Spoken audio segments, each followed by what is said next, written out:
Wow, that's a one long title before I start the segment. Homogeneous linear equations with constant coefficients.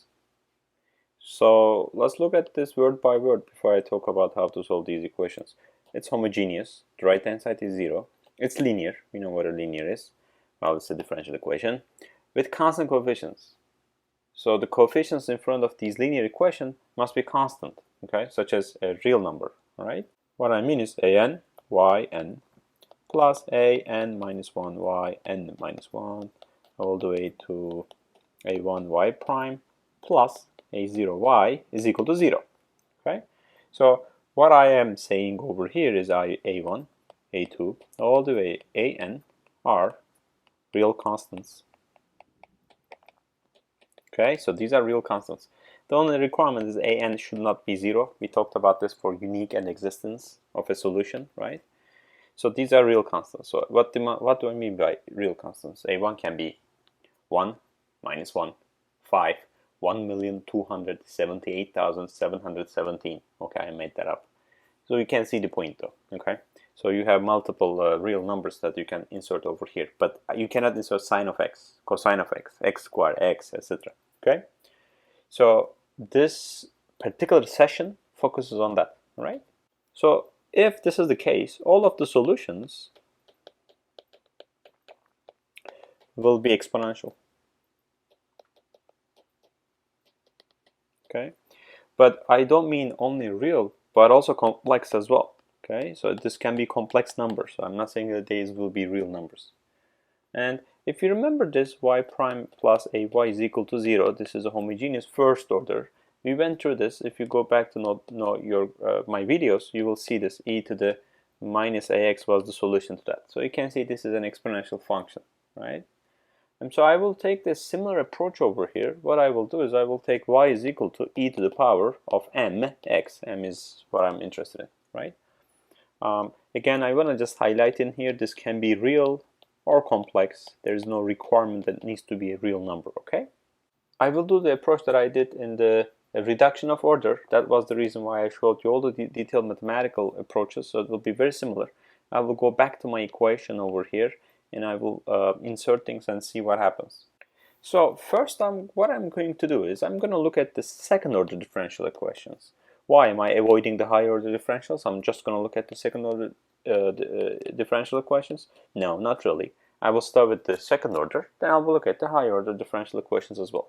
But we gotta start with somewhere, right? So the second order gives me a real nice baseline to discuss the concepts, then I'll expand them to the higher order differential equations. So what I'm going to do is I will follow the same method. You note that it looks like e to the power of mx. Obviously m is equal to minus a for a first order, but you know, and I want to also highlight over here this m can be complex as well. You know, in addition to, well, that's not right, plus, it may be confusing, or real, right? Okay, so what I will do is I will do the approach that we established in the reduction of order section. And when we were discussing the reduction of order, I on purpose did the derivation for you to illustrate how the process is. Okay, we'll establish the same process. Is this the solution? I'll take the derivative of this and plug over here. I'll take another derivative, I'll plug it over here and see what, you know, what I end up with, right? And this, thankfully, will be a little bit more easier than the reduction of order section that we discussed. Okay, so if as y is equal to e mx, y prime will be m e to the mx, and y double prime will be m squared e to the mx. I'm hoping that everybody sees this. And then I'll plug this y prime, well, it is equal to, right?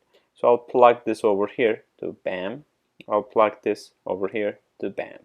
Okay, let's do it. A m squared e to the mx plus b y prime, which is m e to the mx plus c e to the mx, right, will be equal to 0. Homogeneous, remember. In the next set of segments, I'll look at non-homogeneous. Okay, so I can take everything with the e to the power of mx parentheses, so I will get am squared plus bm plus c is equal to 0.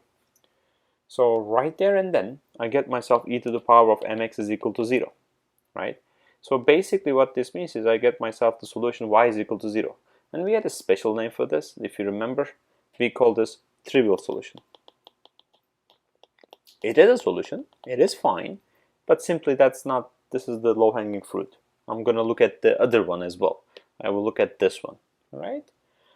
So from here you will see that am squared plus bm plus c needs to be 0, and you know this from maybe middle school.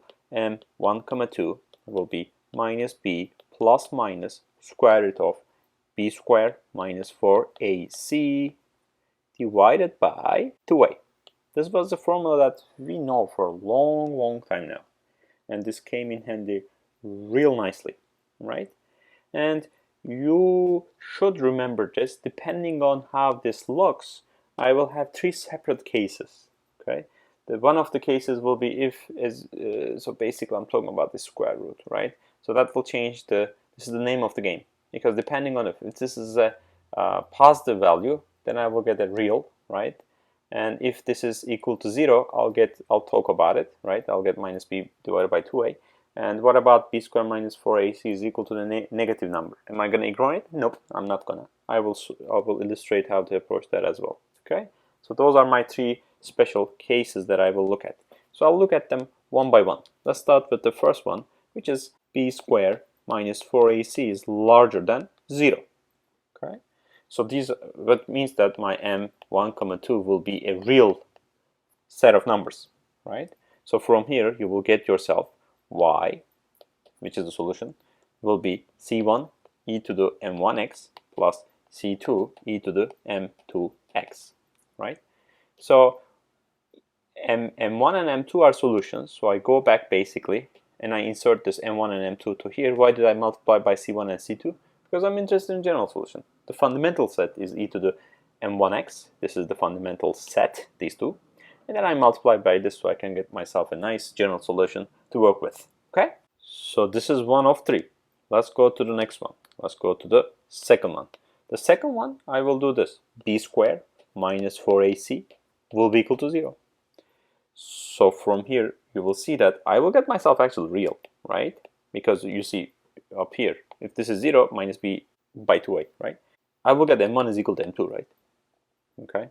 So remember that my goal is to obtain linearly independent. If this is m1 is equal to m2, right? So I have to do something about m2. And I'm not going to repeat this over here, but the approach is identical to the reduction of order. We're going to do the same process. As I know one of my roots will be m1, I will look at the second one, and you will see that I'll call this m. I don't want to differentiate m1 and m2 anymore because there's only a single one, right? So I will call this y is equal to c1 e to the mx plus c2 x e to the mx. Okay, so this is fairly common. Start getting used to it, and this x is coming from the reduction of order section. Just you can revisit it, and you will see that these two are linearly independent of each other because that's the goal of it. Okay, and the last but not least is the third case, and the third case is a little bit more involved, but we'll do. We'll survive. Will be less than 0. So what do you think I'm gonna get? I'm gonna get complex conjugate roots. Okay, I'll get 2 roots, but they're complex conjugate. What I mean by complex conjugate? This is what I mean. M1 will be alpha plus I beta, and M2 will be alpha, same number, minus I beta. Alpha and beta are the same, right? So where do I get it? Right here, right? Minus b divided by 2a is alpha. This b squared minus 4ac, you see where I'm going. So these are the same, okay? All right, so this doesn't stop me from doing the approach. I will do the same thing as I did here. I find out what is my m1 and m2 are, and plug it. I'll do the same. I'll just go ahead, why not? It doesn't change the approach that I'm going to take, right? So y will be equal to c1 e to the m1, which is alpha plus I beta x, and then I'll add it, c2 e to the alpha minus, this time around, I beta x. Okay, so you can see I can take this in e to the power of alpha parentheses because each term is multiplied by that. So let's do it.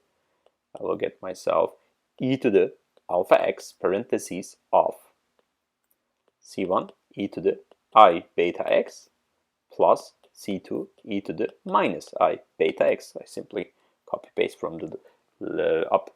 I just take this out, e to the alpha x, nothing really complicated so far. Okay, Then the next thing I'm going to do is I'm going to remind you of a particular formula. It's called the Euler's formula. And you may see that you may start to get accumulated with this. This guy is a really famous fluid mechanics guy. I talked about Bernoulli's. So, mathematicians and fluid mechanics have, they have contributed to the both aspects, these scientists, okay? And this formula is this way. Cosine theta plus I sine beta. Theta, sorry, okay? So what you're going to get yourself here is I want to basically use this Euler's formula and just, you see, I want to do that. So let me first express this, and also I express this from the Euler's formula and proceed accordingly. So you can see e to the I beta x is actually straightforward, this one. So it's going to be cosine of beta x plus I sine beta of x as well. So let's go ahead and do the negative one. E to the minus I beta x will be basically cosine of negative beta x, right? Plus I sine of negative beta x, right? So I'm not sure you remember this, but I'll plot it for you. If you remember this, this will be cosine, this will be sine, right? So if I have like a negative angle like that, what will happen is, if I go ahead with a different color, you will see that the cosines will be at the same point in the x-axis, right? So what it means is the cosine of a negative angle is equal to cosine of a positive angle, right? So on the other hand, if I look at the sine, you can see in here that, this is, for a positive case, but in here I get a negative sign, okay? So if I basically go ahead and translate what I just said, is this is going to be a cosine of a positive beta x, minus I sine of beta x, okay? Note the negative in here, it's coming from right over there, okay? Okay, guess what I'm going to do? I will pick this up, I'll plug here and here respectively. So y will be equal to e to the alpha x c1 cosine of beta x plus I sine of beta x plus c2 of, now I'm going to copy from this pink color, cosine of beta x minus I sine of beta x. Okay, so far so good. So now I'm going to take the parentheses of cosine beta x for two of them and sine beta x for the other two of them. Okay, so you can see over here I get myself e to the alpha x c1 plus c2 times cosine of beta x plus I, now this time I'm going to get c1 minus c2 of sine beta x. c1 plus c2, can I call this k1? Sure. Can I actually call this k2? Sure. So let's write it. Y will be equal to e to the alpha x times k1 cosine of beta x plus I k2 sine of beta x. I think I reminded you that this number 3 will be much more complicated, right? I think you get to see why it's long, but we're almost there, okay? If I am interested in the real solution, so what I can do this is something that I typically do. If I'm interested in real solution, then I can call the c2 is equal to I k2, and I can call c1 is equal to k1, just to, So if I do that, I will get myself y is equal to e to the alpha x times c1 cosine beta x plus c2 sine of beta x, again, where c2 is basically this and c1 is this. Just to recap this whole thing before I finish this video, let's look here. This is the case number 1. When it's larger than 0, I get myself this. Is equal to 0, I got myself this. And the last but not least, I get myself this. All right? So I'll keep using this for examples to illustrate how these approaches can be used. Okay? Thank you for watching this segment. I'll be back with many examples. Thanks.